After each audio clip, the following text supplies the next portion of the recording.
Welcome, everybody, back to the Hitting the Turnbuckle podcast. I'm your host, Andy Burrows, and we are back for what I'm going to say is our biggest show yet. As always, I'm joined by my illustrious co-hosts, Mr. Adam Cousins and Dave Robinson. Boys, how are you? Well, we've literally just got off a podcast 10 minutes ago. Not a lot can change in that time, my man. But we're good. Yeah. The YouTube world doesn't know that, my friend. But Adam, we say this a lot on this show. We are so humbly blessed by all the wrestling guests that we have on our show. But when we originally started this, me and you, there was a few on our list that we really, really wanted. Mm-hmm. The one at the top of that list is now here with us. Adam, who is our guest today? Well, our guest today is probably the hottest free agent outside of the big leagues. He is currently going crazy on the independent scenes, won more belts than probably Ric Flair in the last couple of weeks. More importantly, he's the death match king. We have his queen on next week, but today is all about the man right below me, Mr. Matt Cardona. Good afternoon to you, Matt. Guys, thank you for having me. I appreciate it. Thank you so much for coming on our pod, Matt. This really means a lot to us. Matt, for those that watch our YouTube show, we start our show off with the same question for everyone. It'll be interesting to get your views. What is the state of wrestling in 2023? Man, that's a loaded question. I'd argue that it's the hottest it's been since I've been alive. I mean, there's wrestling on television, Monday night, Tuesday night, Wednesday night, Thursday night, Friday night, about to be Saturday night with AEW Collision and all the streaming services. The independents are red hot. WWE's on fire. AEW's on fire.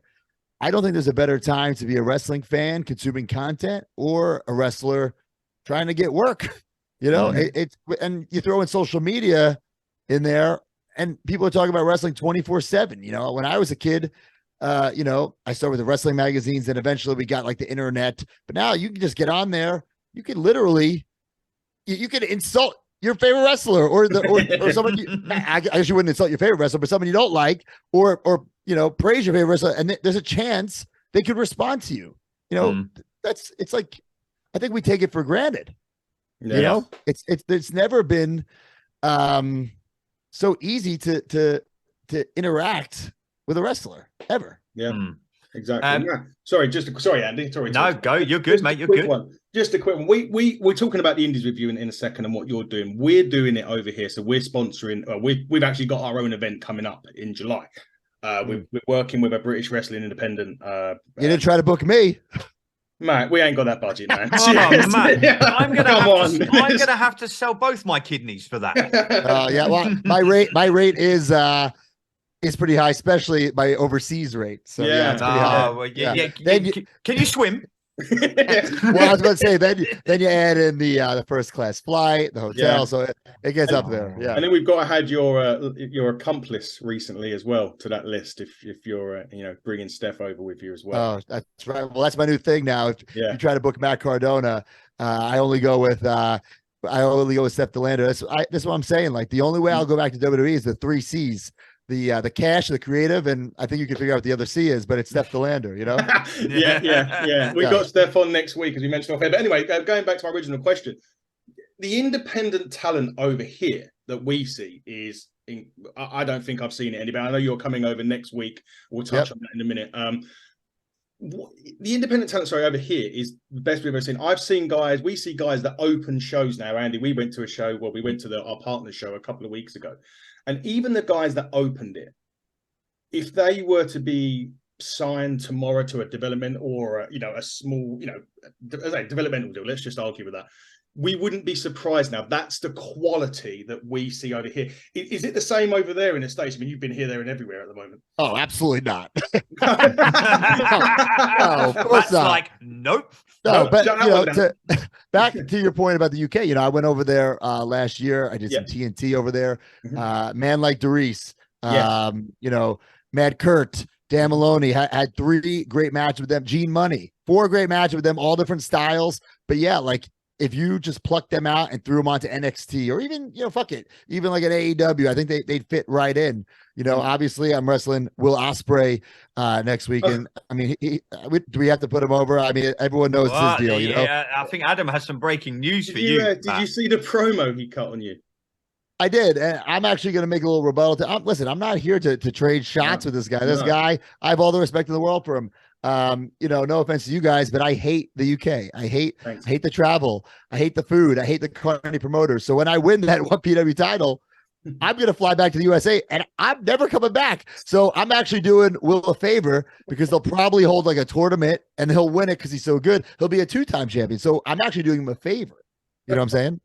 But back to your question about in the States. Listen, there are some indie shows where I finish the night and I have a kick-ass match. I look at my fanny pack full of cash from the merch I sold. I'm like, man, I'm fucking loving life. And then there are some indie shows where I'm looking around. I'm like, what the fuck am I doing with my life? Like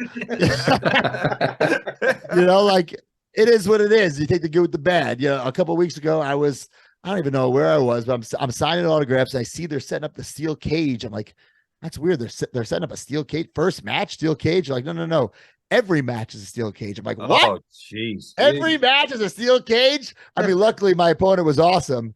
But holy shit, like just a no reason at all steel cage match. It is what it is. Matt, obviously, since when you left the WWE, you have probably been the most popular wrestler on the independent scene. Has it even taken you by storm? Because we see a lot of people like they leave the mainstream, quote unquote. I mean, we're big indie guys on this podcast, so we say mainstream because that's what people are knowing. It's rammed down their throats. WWE, AEW, we've got Impact Wrestling. But did it even surprise you how big the independent scene went for you personally? I don't want to say it surprised me, but there are definitely a couple of things. Listen, I'm always shooting for the stars. I always believe in myself. I think you have to in life, especially in this business. And I use the always ready catchphrase. And that's how I live my life, live my career. I'm always ready for any opportunity. But, when I left WWE, especially it was the middle of the pandemic, there were no independents going on. If there were, it was like few and far between, social distancing with the mask and all that bullshit. I'm like, I don't want to fucking wrestle like that, so I waited a bit, had the cup of coffee in AEW. But then even then I'm like, all right, who am I? I knew who I wanted to be, but I didn't know how to get there. You can't just turn heel on the indies. You know what I'm saying? Like you can't just be someone completely different. There has to be a reason behind it. And when I got the opportunity for GCW and the death match with Nick Gage, that was the catalyst. And I knew that death match was going to create buzz, but I could not anticipate the amount of buzz that it would create. I mean, it changed my career, changed my life. And the snowball effect, that's what turned me into a quote unquote heel. I'd go to indie shows and, now there'd be like 25% of people booing me, then 50%, then 75%, now 100%. I come out, there's middle fingers in my face. Everybody wants to flip me off, boo me, say fuck Cardona, Cardona's a pussy, whatever. But it's the best. I fucking love it. And I'm just running with every opportunity that gets presented to me, so whether it be the Deathmatch King or the Indie God, or now with Steph DeLander, I've been having a blast, an absolute blast. This has been the best time of my career, the most successful time. I don't care how you define success, whether it be by accolades, by money, or by happiness, however you define it. 2022 is the most successful year I've ever had in pro wrestling. And then how am I going to top that in 2023? I was a little nervous. Brian Myers signed with Impact Wrestling full time. He admittedly wanted to take less indie dates. Chelsea Green, my wife, who was my valet, went back to WWE. I'm like, well, shit, I'm all alone. I knew I did something. The Indie God, the outfit was supposed to be a one night kind of like a joke, haha thing, and it snowballed into a money-making machine. I ran into Steph DeLander in Australia. I said, this girl needs to be my heater. And now we've been partners for maybe 3 months. It feels like 3 fucking years, so I'm just ready for anything that comes my way. And not everything I do is going to be a home run. Of course not. Like, I'm going to fail. I'm going to fall flat in my face, but that's how you learn and that's how you grow. And I think it's very important to fail, especially in this business, to evolve. You have to evolve. Hey, Matt. Matt, I've been a huge fan of yours since you came in with Edge. one of my favorite moments in wrestling was when you won the Intercontinental title at WrestleMania. Oh, I was so fucking happy for you, man. And because I watched your YouTube series when you started it, and I followed all of that, watched every week. I think this version of you on the Indies is the absolute best version of you that I've ever seen. I've absolutely loved it. If you went back to the WWE potentially one day, because I know your dream is to, one of your kind of ambitions, perhaps win the WWE title. Yeah. Do you think that you'd be allowed to go back as this version of you now? Like Cody went back and he was allowed to be the American Nightmare, and he seems to have a lot of control over that, the direction. Do you think that you've kind of earned that, in my view? Do you think you'd be given that? If it was up to me, I'd want to be Matt Cardona. Zack Ryder is dead. I'm very fortunate. We've seen that on Twitter the last 24 hours. Yeah, he's dead. I'm very fortunate for that run. Very grateful for that run, but it's over, right? Razor Ramon didn't come back as Razor Ramon. He came back as Scott Hall. And I think Triple H is smart enough to realize the value is in Matt Cardona. I know WWE owns the IP, Zack Ryder. Trust me, I know. They just try to fight me for it. They let it go. But it's over. Nobody wants to see the woo-woo shit anymore. No. It was great for a time. It's over. You know what I'm saying? And I don't want to come back as a version of that's dead. It's over. I want to be me. If anything, I want to keep evolving, keep growing. Listen, I couldn't go back as the indie god. That wouldn't make sense, right? And I don't think I could go back as a deathmatch king. I don't know if that would make sense either. But Matt Cardona, the man, makes sense. Who went out there and fucking did it. Did I prove a lot of people fucking wrong? Yes, but that was not my goal. I don't give a fuck about. I hope I can curse on this thing. You definitely can. If you can't, you can. Too late now. I never gave a shit. I don't give a fuck about proving people wrong. I care about proving myself right, and my fans right, and my supporters right. And if I gain some doubters, some haters, if I gain them to flip the switch and join me, great. Glad to have you, but it's not about you. It's about me. It's about me and the people who supported me, whether it be from, like you said, the Edgehead days or the Z True Long Island Story days or the Intercontinental title days or whatever, or just start listening to the Major Wrestling Podcast. I like this guy. I don't care how you found me. If you've been supporting me, this run is for you. Just quickly. Before we move on to the social aspect of your life, so to speak. The GCW crowd you mentioned quite happily there. They were in your face from the moment you went in there. Yeah. Do you think that is because of where you come from? That you're not 100%. known to be the deathmatch, nothing to do with it. And then obviously beating Nick Gage that he did, that just topped it off for them, wasn't it? It was one of those things. If Cardona wins, we riot, kind of thing. Yes, and it's funny enough because that sign was at the Hammerside Ballroom when I beat Joe Janela for GCW. Yeah. But that 100%. I'm a WWE fucking guy coming in there, and the fact that not only did I go toe to toe with their fucking guy, with their king, I fucking beat him. I dethroned him, and now I'm the king. And I've retired from deathmatch wrestling, so I don't do death. There's so many people out there who think I'm like this deathmatch fucking guy. Listen, okay, maybe I'll go through a couple doors, I'll have some street fights, but the deathmatch style, it's a style I respect, but it's a one and done for me. Been there, done that, beat the king on the highest fucking platform you can. I'd argue that's the most popular deathmatch ever. I mean, that night, there was the UFC on pay-per-view and the motherfucking Olympics going on, and we trended #1 on Twitter over that. In theory, an independent show in Atlantic City, New Jersey, but because of social media, because of streaming, because of everything like that, the whole world fucking was talking about it. Yeah.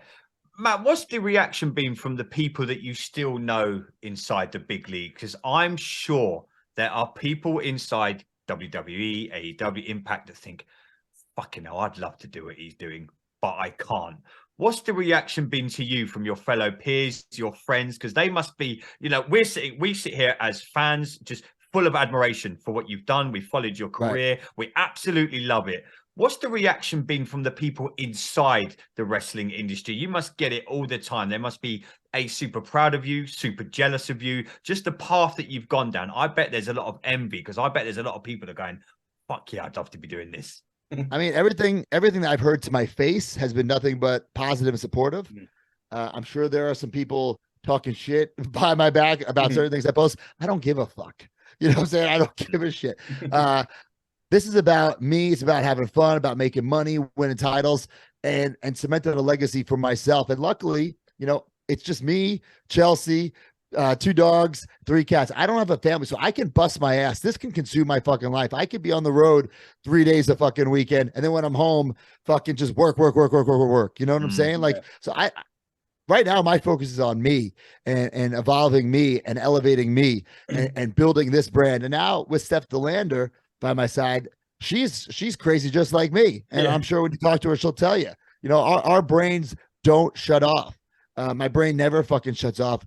That could be a problem if I had fucking kids to watch or something like that. You know, like I can see how that could be a problem if I'm watching my fucking, you know, I should be changing diapers. I'm thinking about this fucking rebuttal promo I'm gonna do a Will Ospreay. You know what I'm saying? But that's how my mind operates. I'm always fucking thinking about this. I think you can see that in all these videos I've been putting out with Steph DeLander every week. Oh, brilliant. The last 24 hours on Twitter has been incredible. Oh, thank you. You know, we're just putting our heads together and we're just trying to come up with something every single week. And I'd be ignorant to say, like, I'm the hardest working independent wrestler. I'm not saying that. But I will say this, who works harder than me? And if you can answer that, honestly, you're probably incorrect. We can't answer it, Matt. It's nobody. From what we can see, there isn't anybody out there that can that's working. Listen, and I'm not here to pass the torch. I'm lighting a new torch myself, but I will say if I could help somebody along the way or give somebody the rub or try to put somebody over, I do. You know, I do want to leave these indies better than when I found it. You know, like, you know, I see these people, you know, when I go to the shows, I set up a little merch table for. It's like a goddamn fucking Walmart with all the merch I have, and I see. I'm like, to me, the merch is more important than the fucking moves. You know, there's guys when I get to a show, and the show hasn't started yet, and there's people backstage. I'm like, why aren't you trying to sell your fucking merch? Make some money, interact with the people, because it's all about, in my opinion, I think it's all about the interaction you have, the connection you have with the fans. So, you know, maybe they don't, you know, maybe you're not selling everything that I'm selling. You know, I have fucking indie god hats. I have fucking action figures. And not everyone's gonna have an action figure sell, but fuck, like, mingle with the people. And you want them to not like you, be a fucking dick to them. I don't know. But you need that fucking that interaction, that connection with the people, positive or negative, because there is nothing worse than walking through a curtain and hearing fucking crickets. If they don't love you or fucking hate you, you're not doing your fucking job. Matt, on the subject you mentioned about making money and making as much money as possible, in my opinion and a lot of people's opinion, you changed the industry. You changed it for a lot of wrestlers in terms of being able to monetize things and increase different revenue streams, starting with the YouTube channel and everything else that's come off the back of that, people launching their own Twitch channels. And from my understanding, a lot of wrestlers will, like, they specify within their contracts that they want full control over this. How important is it to you to have full control over everything that you're doing in terms of your podcast, in terms of your merch, everything like that? Yeah, I mean, I have full control. There are definitely some people who help me along the way now. But for instance, if I ever went back to WWE or AEW, something like that, that stuff would be untouchable, non-negotiable. You know what I'm saying? Yeah. You know, we started the podcast while we were in WWE about 5 years ago. And, you know, we weren't hiding it by any means, but I learned through the YouTube show that anything you create when you're in WWE using that intellectual property, for instance, you know, it was Z True Long Island Story. It was Zack Ryder was the character. Even though WWE had nothing to do with that show, even though they didn't do shit, they didn't, nothing. It was all me. It's instantly theirs, right? Because I'm using their intellectual property, and that's fine. I totally get that. I understand. But when we started this podcast, I'm like, well, that's not fucking happening again. You know, and first of all, we tried to make it, you know, the Zach and Kurt wrestling figure show. And at the time, WWE didn't see any value in collectibles. They didn't see any value in podcasts. So we said, fuck it. We're going to do it as Matt Cardona and Brian Myers. And thank God we did it that way, because when we were fired from WWE during the pandemic, that was what paid our fucking bills. Yeah. Because there was no wrestling, you know, and if it was the Zach and Kurt show, that would be gone too. Yeah. So I think it's very important to have control over everything. And it's not just like your projects like that. Like, for instance, I think everyone should have their own fucking entrance music. I don't think, the days, listen, it's not backyard wrestling. No more coming out to Lincoln Park. Okay. But get some fucking music. I don't care if it's a generic jingle or you find a band, something. You just need to have everything, and it needs to be yours. That's how I look at this business. Yeah, definitely. Matt, you were when we were talking about this, you were, for me, social media before social media even come out. You was just like, maybe to your detriment when you was over there, but that's not there. You run a great podcast with Brian, and I want to touch on this because we run a podcast here. Now, Andy, our host, is quite successful. He's got one for the Washington Commandos, which come third. Commanders. Oh, okay, whatever. Commandos. You can tell I don't watch NFL. Anyway, but it come third, right, Andy? What's that? My one of my podcasts is just the third highest one in the country. That's wild. Congrats. Yeah, and then you've got a soccer one, Matt, for you, football for us, soccer for you. Non-league soccer one, which recently come fifth. You got beaten by Ryan Reynolds, to be fair. Yeah, Ryan Reynolds beat me to an award. I mean, how fucking terrible is that? But anyway, for more advice from us, because we obviously look for feedback and we want to make things better. What advice would you give to us to say, look, we're very low. We've only been going about a year or so. But what advice would you say to make a good podcast for wrestling? As you know, before the show, we don't do it for the shoots or the dirt or the shit like that. We're interested in listening to the person that's coming on and their stories. Is there a market for that, do you think? I do think so, but I do think you got to find your what makes you different, right? It's no different than being a wrestler. What makes you stand out? Yeah. I don't know. You got to find that for yourself. But, I'm sure you guys are well aware of this. It's all about podcasts. It's all about consistency. You can't miss a week. If your podcast comes out Friday morning, it better be out every fucking Friday morning. Yeah. We just recorded. It comes out every day. Yeah. Well, we just recorded the 250th episode of the Major Wrestling Podcast. And that's just the weekly podcast. That's not even talking about like the bonus bullshit that we do. Just the weekly, every week podcast. Never taking a week off. No best of bullshit. In fact, we have a second podcast that is just best of bullshit to catch people up on like the inside jokes and stuff they missed. But I think consistency is key. And you guys probably know this. The actual recording of the podcast, that's the easiest fucking part. Yeah. Whatever it takes, 45 minutes, 2 hours, 3 hours. How do you get people to talk about that podcast all week? You got to break down the video with the social clips. You got to be tweeting about it.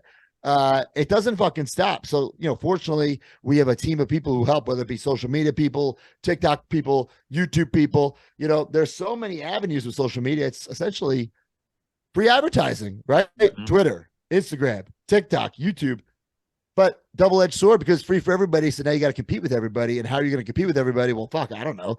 That's where you got to figure out how to stand out. I say that to guys all the time when they ask me about, how do I get over on social media? I'm like, well, post more, right? You're not getting charged to fucking post. And if someone gets annoyed and they fucking block you or unfollow you, okay, fuck it, fine. How many people will you get who are seeing all your posts? So, I think the good outweighs the bad. And you just got to figure out what's going to make you unique and throw a lot of shit against the wall. That's what I do. Not everything I do is a success. But at least I'm fucking trying, Yeah. And my philosophy is I post so fucking much. I don't give a shit about the likes, the comments. Sure, you got to interact. And I wish they were all fucking, great fucking posts, right? Like interaction wise. But I want people to know who I am and know what I'm doing, whether they like me or not, whether they follow me or not. I just want to flood your fucking feed. Yeah. I don't give a shit. I just want you to know what I'm doing. Yeah. I don't have a weekly television show to advertise me. I got to do it myself. No, you're better than some weekly television shows from what I've been seeing in your feed in the last few hours. Matt, one thing that you definitely love, there probably isn't a day that goes by where I'm not either looking at buying wrestling figures, my postman's delivering wrestling figures, I'm looking for Hasbros.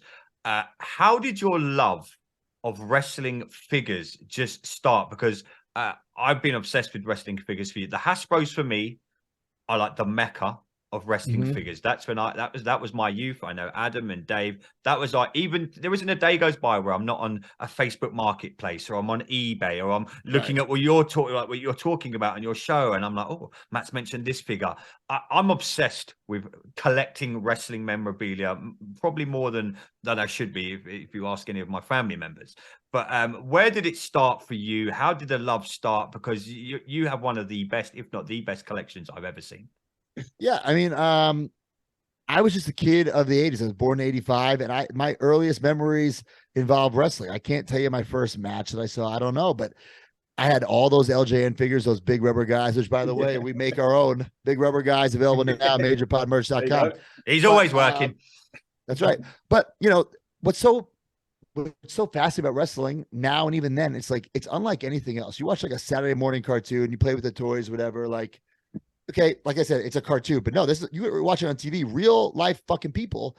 And like, yes, you could watch a real life superhero movie, but you can't go watch it live. You can't, you know what I'm saying? You can't see fucking Avengers live. And if you do, it's not the ones you saw in the movie. You know what I'm saying? So like, you could be playing with your Hulk Hogan figure, you know, mashing them on your fucking floor against your fucking King Kong Bundy, and you could watch them on TV, the real life people. You can go to the fucking stadium and fucking see them. You can meet them at an autograph signing. Wrestling is unlike anything else. It's this TV show. There's no fucking seasons. It just fucking goes forever.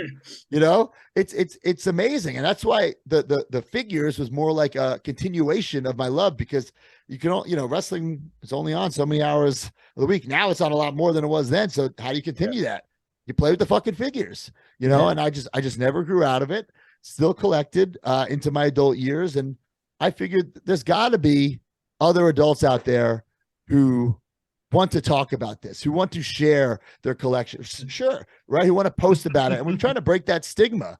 You know, I think most of us remember that movie, The 40-Year-Old Virgin, where the guy was a virgin, right? And he's got these figures on display. Like it was a horrible thing to do. Listen, not only am I not a virgin, I'm banging a WWE diva and I collect figures. You know what I'm saying? So you know, I'm married to it. I'm trying to break that stigma. It's cool. Collect whatever the fuck you want. I don't care if it's wrestling figures, G.I. Joes, trading cards, Pokemon cards. I don't give a fuck. I don't care if you collect fucking coins. But the days of fucking putting people down for collecting or being into something, those days got to be fucking over. And if we can end that, if we can be a small part of ending that, that makes me very proud. What's the rarest figure you've got, man? You know? The rarest figure I have, it's this Greg the Hammer Valentine Hasbro figure.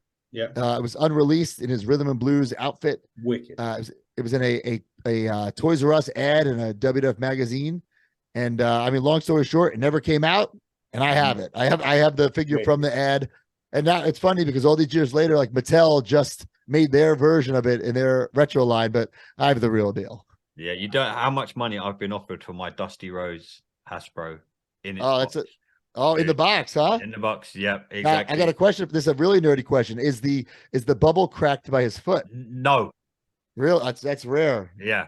Mine is cracked because it weighs so much. Usually the bubble cracks by the foot. And I've had it a hell of a long time. My nan, God rest her soul, didn't let me move any of these figures when I was younger. So yeah, I don't have any figures now per se, but my one thing that I will never sell, I don't care what happens, in my son's room now, because I couldn't have enough room in mine. I've now got the Edge rated R belt signed.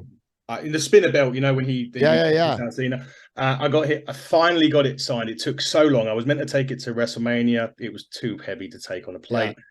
He come over and done Comic-Con a couple of years later, and I was like, there is no way in hell I am not getting that thing signed by him. He's one of my absolute idols. You know, I've got Brood tattoos. I've got rated R tattoos because of him. And maybe do you have edge heads? Do you have edge heads tattoos? Well, not yet, but I have room. And I've just found a way to make our podcast unique. We can make Dave rant. Dave rant, the Dave rant. My God, I'm in a great mood today. Meeting Matt Cardona is like a dream come true. Matt, back to wrestling. What dream opponents have you got in the next few years? You're absolutely in your prime. I'm looking forward to the Ospreay match, but who else haven't you faced? Would you love to face? Man, you know, at one point, speaking of Edge, I thought, man, this match is never going to happen. He's retired, blah, blah, blah. Yeah. But now, you know, he's back and he's better than ever. I feel like I'm better than ever. Unfortunately, I'm not in WWE to make it happen, but I had to leave WWE to to even make it a potential match. You know what I'm saying? Mm. Where I think if I were to go back, I think there is money in Edge versus Edgehead. Yeah. I definitely do. And so he would be my number one. I'd love to lock up with Cody Rhodes again. I mean, if you look at the history books, basically I scared Cody Rhodes out of WWE. I was his last opponent as Stardust, and I beat him, and then he quit the company, you know, because I beat him so bad he had to leave. So he kind of owes me the favor, because look what he's done for himself. You know, I'm really the reason AEW is a company, because if it wasn't for me beating him so bad, he wouldn't have left to start AEW. So, I mean, I think the whole wrestling world should be thanking me, because essentially I started AEW, whether it be because I made Cody leave WWE, or, you know, I started that YouTube show, Z Trillana Story, which gave the Young Bucks the idea to start being the Elite, which started AEW. So really, I'm responsible. There's your click. I know you guys don't want clickbait headlines, but here's one for you. Yeah, we're putting Cardona, it on there, don't worry. Matt Cardona claims he is responsible in more ways than one for starting All Elite Wrestling. You'll see that on Wrestling Inc. Yeah, I'll wake up to about 1,000 notifications in about tomorrow morning. Wrestling Inc. is the biggest clickbait bullshit website there is out there. So fuck those guys. Yeah, just quote me on that too. just quickly finish it up, Matt. You mentioned all the clickbaits and the social media there. You're so prominent on social media, and what you do on social media is great. We've asked a few of our guests this. What role do you think, for the good and the bad, does social media play in the current product that we watch? The good is like instant communication, right? If you have a match, right, you could see the fan response, good or bad, right? And I think that's great to see it's all instant, right? And even as like a wrestler, I'm able to I want some pictures of my match on social media. I'll just steal a couple of photos that was posted. You know what I'm saying? So I think it's great. I think it's a great way for, especially with the independents. It's not just where you're located, because like I said, that GCW Homecoming show with Nick Gage was just, at the end of the day, it was a independent show in Atlantic City, New Jersey. But because of social media, because of word of mouth, because of all the posts, it was fucking trending #1 worldwide. Mm-hmm. You know, so I think it's very important in that regard. Where it's bad, I think it's the faceless trolls who are fucking pussies and won't even post their real fucking face or info and just talk a bunch of shit, who would never say anything to someone's face, and not just to wrestlers, but to other people, you know, who just like say negative things to other people. And that I can't stand. You know, I can take a negative comment to me all day, and sure, I'm sure a couple of them get under my skin, but whatever, I can handle it. Comes with the job. Yeah. But some of these fans attacking other fans, like the AEW versus WWE, like gang wars. Don't get Adam started. Unbelievable. It's unbelievable. It's pathetic. I had that Monday. It's ridiculous, guys. Come on. It's fucking wrestling. Have some fucking fun. Yeah.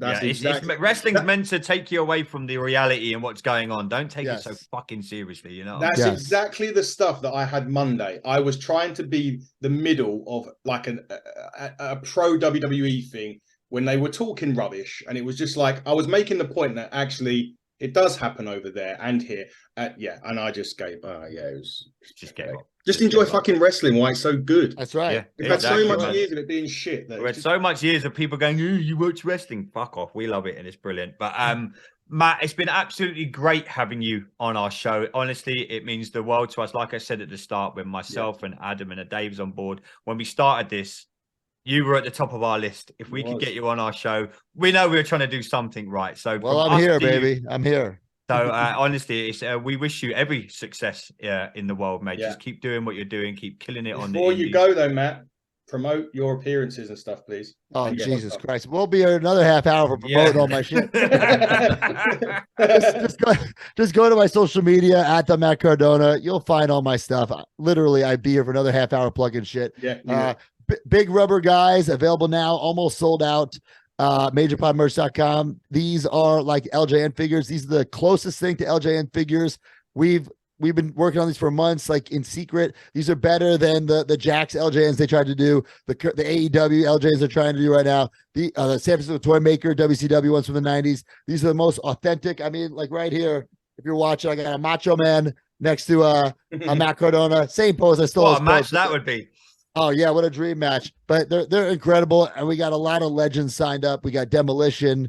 I'm not going to say who else we got signed, but yeah, pick them up now at majorpodmerch.com. And for everything else, especially me, I'll be wrestling in Lincoln against Will Ospreay next week, 1PW. So come check that out. And hey, listen, if there's any UK promoters out there, hit me up, bookmattcardona.com. I'd love to come back, but I'm telling you right now, I'm expensive.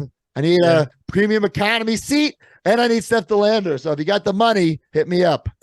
Well, Steph's got a lot to live up to next week now. Yeah, no pressure, Steph. But Matt, thanks so much, my man. Honestly, we wish you all the luck. Enjoy when you come over to England. I know you said you fucking hate it, so try and have a good time. Try and have a good time while you're here. I know our food sucks, our weather sucks, but apparently the weather's meant to be really nice next week, so you might be okay. There better be a fucking Nando's by the arena.